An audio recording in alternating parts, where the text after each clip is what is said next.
Hi, இன்றைக்கி என்ன video பார்த்திங்கன்னா, ஃப்ரேமில் வந்து நம்ம ஆரி ஒர்க்குக்கு வந்து 18 இன்ச் ஃப்ரேம் வாங்குவோம். ஸோ நம்ம கிளாத் வந்து டேமேஜ் ஆகாமல் இருக்கணுன்றதுக்காக நாடாவோ இல்லை வேறு எதனா டேப்போ அந்த மாதிரி வந்து நம்ம சுற்றுவோம். ஸோ அப்படி சுற்றுறப்ப டேப் பெஸ்ட்டாக இல்லை உங்களுக்கு நாடா பெஸ்ட்டாக அப்படின்னு சொல்லி தான் இந்த வீடியோவில் பார்க்க போகிறோம்.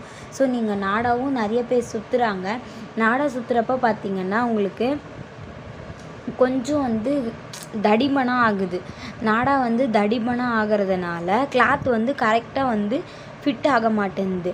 ஸோ என்னோடய பெஸ்ட்டு எதுவுன்னா, நான் எப்போவுமே வந்து செலோ டேப் தான் வந்து யூஸ் பண்ணுறேன். ஸோ ஒயிட் டேப் இருக்கும் இல்லையா, ஒயிட் டேப் வந்து நம்ம சுற்றுறப்ப அது வந்து மெலிசாக இருக்கிறதுனால கிளாத் வந்து கரெக்டாக வந்து ஃபிட் ஆகுது.